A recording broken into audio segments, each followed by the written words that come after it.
What is up, guys? Twisted Gaming here, and I'm back with another episode of Beginner's Guide. This is Chapter 12, January 2010. Let's get right back into it. This one took a lot longer than all the others for Coda to make. It was 4 months between this and the last one.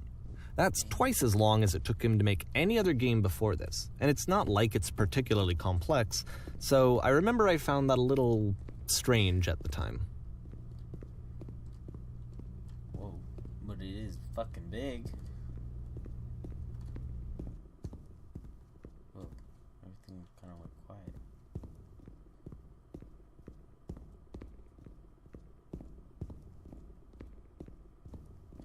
Can I rip through this? Be like, whoosh. What is that? Wait, can I walk up this? No way. Oh, that would be cool. I can act like an actual stage director or whatever. Holy shit, this is... Ooh, that scared me. Alright, the performance is beginning. Places, please. This scene we will be playing as me. We're at a gathering of professionals. First, you'll start out leaning against the wall. Okay, so let me be all cool, play cool, guys. Whoop-bam! Good. Sit right there. The woman across the room in this chair is a professional photographer of animals. It's your dream to photograph animals in question.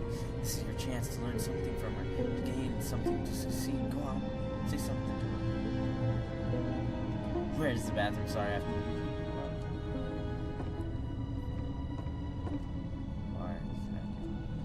Whoa, that's it. That's not a conversation. You need to actually converse with her. Be a human being. Do it again. Damn. I like you. Here are all of my hopes and dreams. No. That's not what I said to her at all. You're completely missing the tone of the conversation. I was reserved, but I knew what I wanted. I was confident. For some reason, it was just that one moment, but I was confident. Maybe it's that you need a better feel of the setting. There were lots of people around us. I'll give you some props to work with. These cones that bounce around when you touch them will represent the people nearby. Now talk to her again.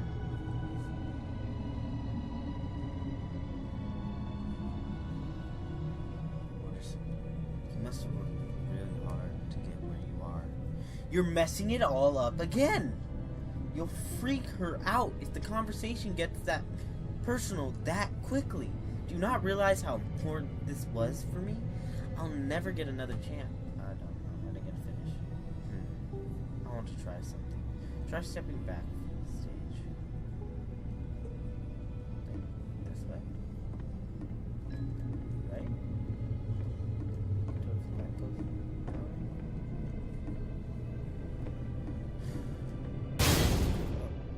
What? Was I not good enough? Okay, yes, now this is where... The game ends with this eerie premonition of what's going to happen next in Coda's life. The solution to social anxiety, to fears of having to perform and having to chase success, the answer for Coda is to withdraw, to hide himself away. Which is what leads to scenarios like the stairs that slowed you down several games ago, where it just becomes harder and harder to access Coda's inner landscape because he keeps retreating. He just keeps backing away from possible connections to anyone other than himself. And to be honest, I didn't consider it very healthy when I first played this game. You know, it looked to me like he was trying to justify the idea of just disconnecting yourself from the world. And that wasn't what I wanted for him or for his games. Because I feel like a lot of his games are inviting me to connect with this person, to bring him closer. But what can you do? After this, Coda went off and took another 5 months to make a new game. 5 months. Is that long? Mobius Strip. To play this game properly, you must keep your eyes closed. Click to begin the game. Okay, I'm gonna legit do this with my eyes closed.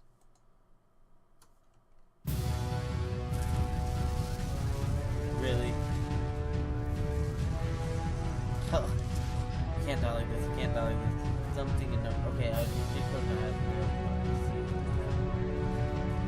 Oh, shit. Oh, alright.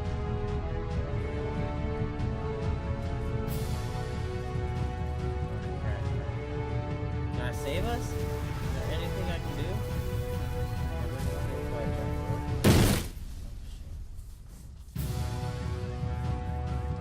Okay, I'll play blind. You should probably open your eyes if you haven't already. It's pretty much impossible to solve otherwise. And there is a solution, by the way. That's just whispering. Okay. What's going on? No, I have no idea what's going on. Oh shit! There's a door. No, I didn't have time. Fuck. So, shit, light.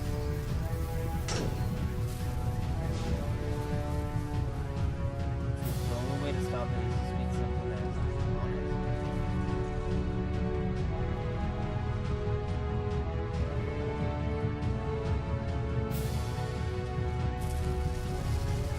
Making these? Yes, that's it. That's the truth.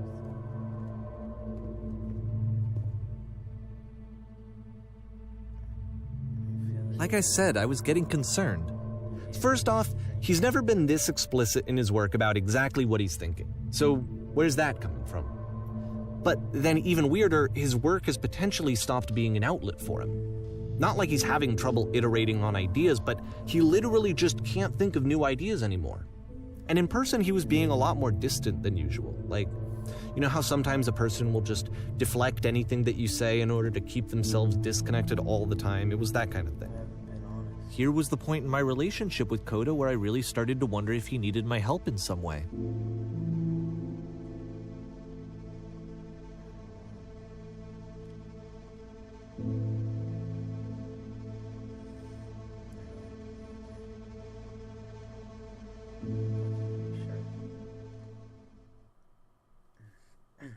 His games are going to get more desperate from here on out. After this game, it's almost 6 months before he finishes something new. It's just taking him longer. I think this is gonna be our final episode. Hello? Whoa, but this one's...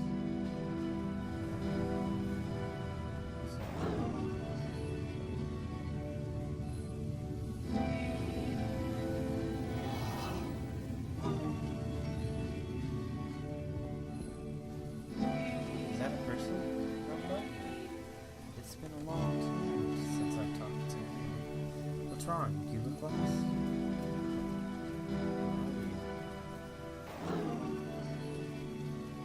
I tried to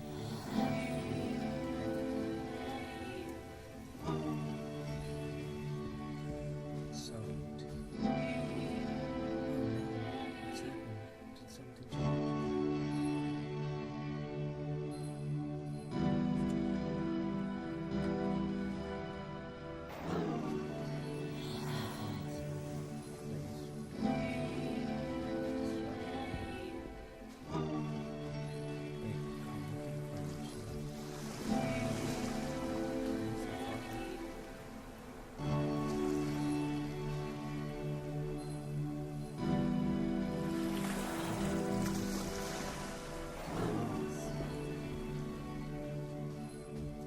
If the last game featured Coda talking explicitly about his creative frustrations, this one turns it up to 11.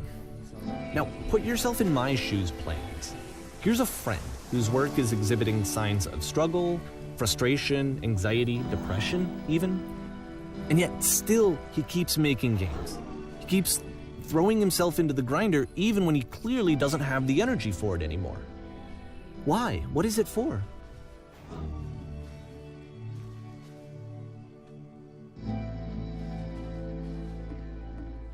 Because from my perspective at the time and just what I knew of him, this was a result of how isolated he was. He was in his own little bubble, just sitting at his computer all day, not really showing these games to anyone, not releasing them onto the internet. And so He didn't have anyone outside of himself to connect with. He had no outlet to ground himself on.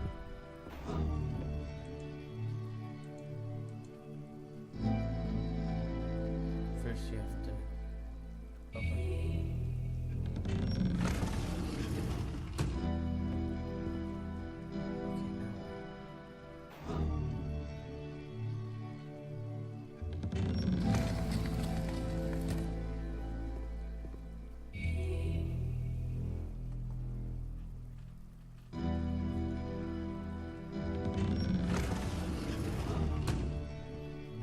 You can't talk yourself out of loneliness. It doesn't work that way. You can't be the one writing both the questions and the answers. Then there's no movement. Then there's no circulation. If all of your anxieties are being channeled into your work, then if the work ever fails, you have no backup and you're just going to crash.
Seeing this game at the time that he made it, it looked really unhealthy to me.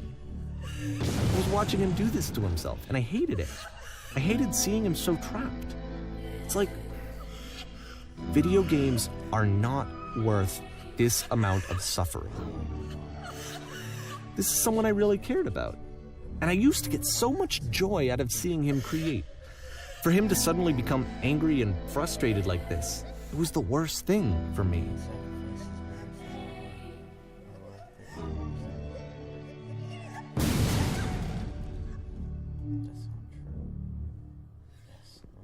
I don't know. This is what I felt at the time. I don't know how else to explain it. I wanted it to stop more than anything. It never felt so rotten. I needed more than I had ever needed anything for this to stop.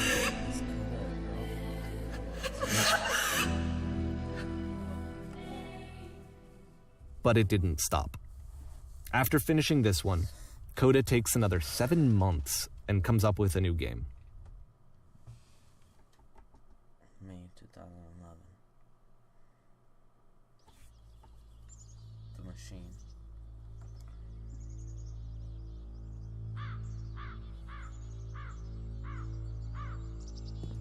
Guard. Ma'am, I'm glad to see you've arrived safely. We've captured the machine. It's waiting for you now. You can begin the interrogation whenever you like. I intend to be brutal.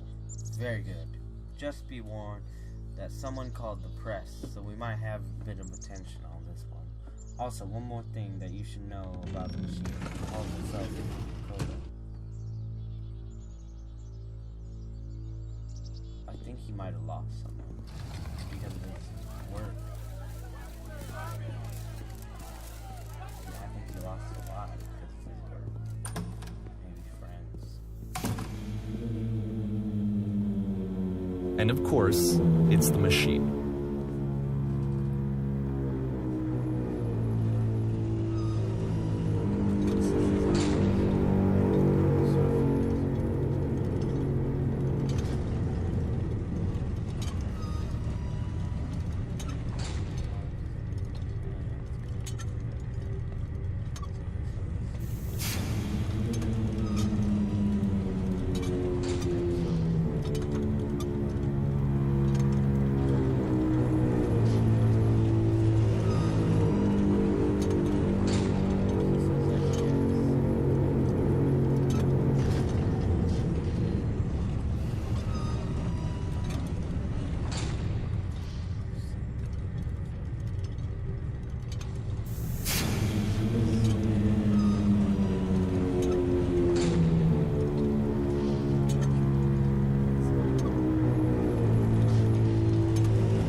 But this is not important. You're stronger than it thinks you are. We will find a way to play without it. We do not need its game.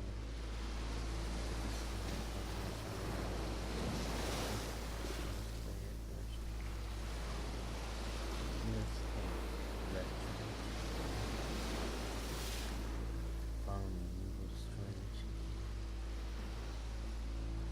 Why would you want to destroy something? All his work were making. Now we're back. I don't wanna. No.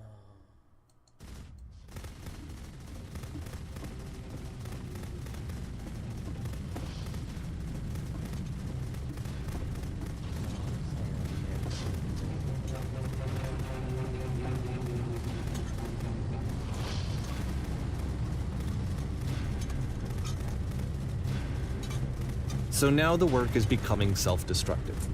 And I'll tell you, at the time that I first played this game, shortly after he made it, here's what I'm thinking to myself. I'm thinking that Code is stuck in his own head, and that it's having a very negative effect on him, and that all he needs to do is just start showing his work to people, to get some actual feedback on his games. It might get him out of isolation. And so, as I'm thinking this, I realize that I could be the one to initiate it. Because it would never occur to Coda to start actively soliciting feedback, so what if I did it for him? If he could see the difference it would make to have more actual conversations with other human beings, would that bring him out of his mental spiral? Would it give him confidence in himself? Would it bring meaning back into his work?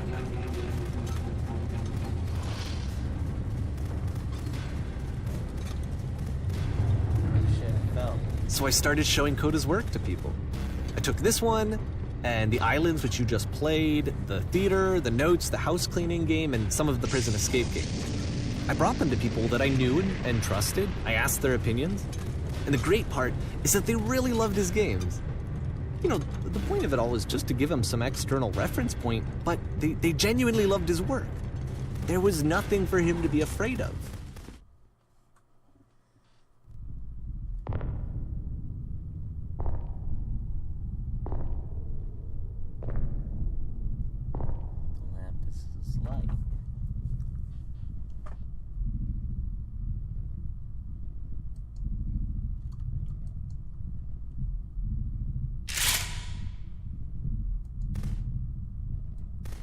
Can you see why I felt like this was the right thing to do? Because it's the thing that I always feel like I need, to be told that my work is good, that I am good. When someone really connects with a thing that I've made, when they see themselves purely in my work, there's nothing that feels better. And I got to give that very same feeling to my friend. I did something, I really felt like I'd done something good, like I was a good person. I felt like there was a friend who was in trouble and was unhappy and maybe didn't like themselves, and I could fix it. If I could give him this gift, maybe I could fix the problem. When they told me how much they enjoyed his games, it was the best feeling. It was the absolute best feeling. It made me feel so happy, so beautifully, beautifully happy.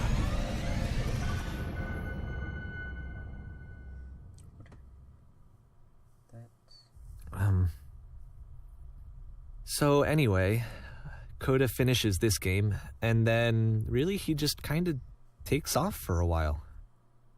So this is June of 2011, and I didn't hear anything from him for several weeks, I guess. And so out of nowhere, one day I get an email, and it's got a private link to a new game of Coda's. This one is called The Tower, and to my knowledge, it's the last game that Coda ever made. So let's take a look.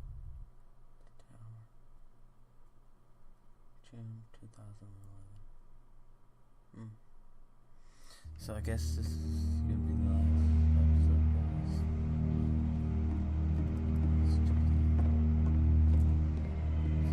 And this is where I have trouble saying anything meaningful about Coda's work. Because more than anything else, The Tower just feels distant. It feels like it's trying to distance itself from the world. It's a very cold game.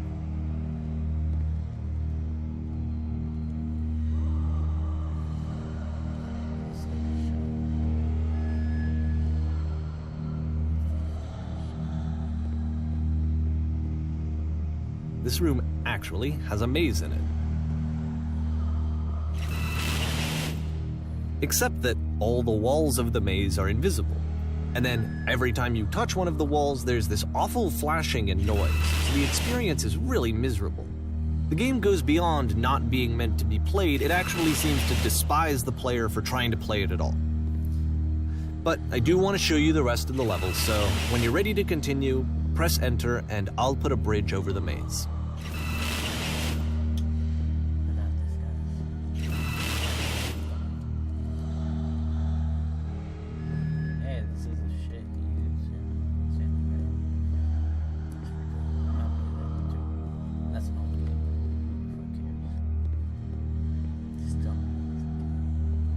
And to be fair, it's not like this is the first game that's needed some modification to be playable. Like the house cleaning game. You know, that one used to actually loop the cleaning chores and you just cleaned a house forever. I had to cut it off so that you could exit the house and the game would actually end. But that game had an idea that it was actually trying to communicate. What's the deeper idea behind the invisible maze? The only way past this challenge is to randomly guess the 6-digit code. I got it. Like the invisible maze, it's frustrating to me, because it's the opposite of everything else that Coda has made. It doesn't encourage thought or engagement. It doesn't ask anything of me, except a lot of my time. If I could have reached him during this time, then maybe I could have asked him, but I couldn't. I still don't really understand why this is here. I'll put the code on the ground for you here, though, so that we can move on. I bet you again. Got it, guys. What? Fuck.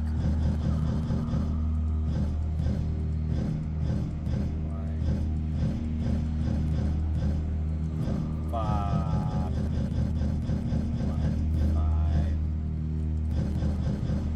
7. Oh shit.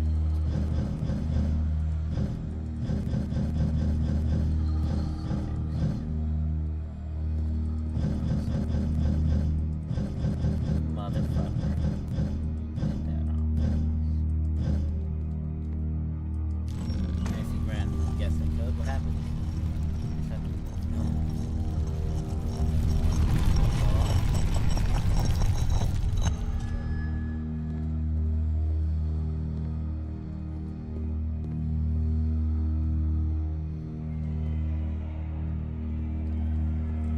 The switch to open this door is actually on the other side of the door, meaning that it's literally impossible to solve from this side. So even if you somehow brute forced your way through the first 2 challenges, and you got to this point, there's actually just no way to progress. And it's scary for me, the idea of Coda cutting himself off entirely, just saying, you know, that's it, that's the end of the conversation, not giving me any way to fix the problem. I feel like a failure, I guess, when I can't fix the problem. But I can open this door for you, so let me do that.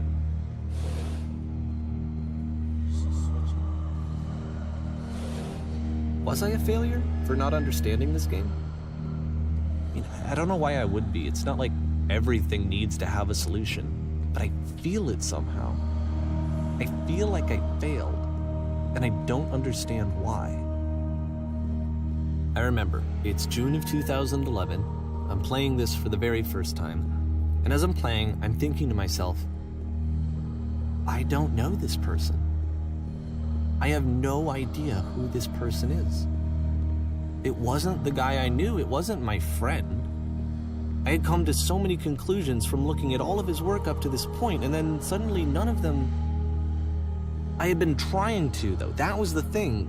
For years, I was trying to get to know him, to understand who he actually was and what he stood for. I asked him so many times to please just tell me what his games mean to him. I asked him please to tell me what the 3 dots mean. And he wouldn't. I just felt so strongly that if I could have connected with him, that if I could have somehow made his work my own, that I would finally be once and for all happy.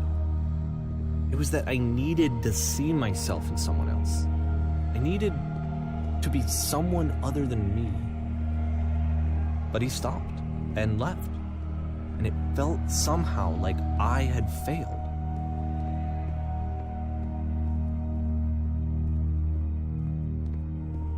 Where did I screw up?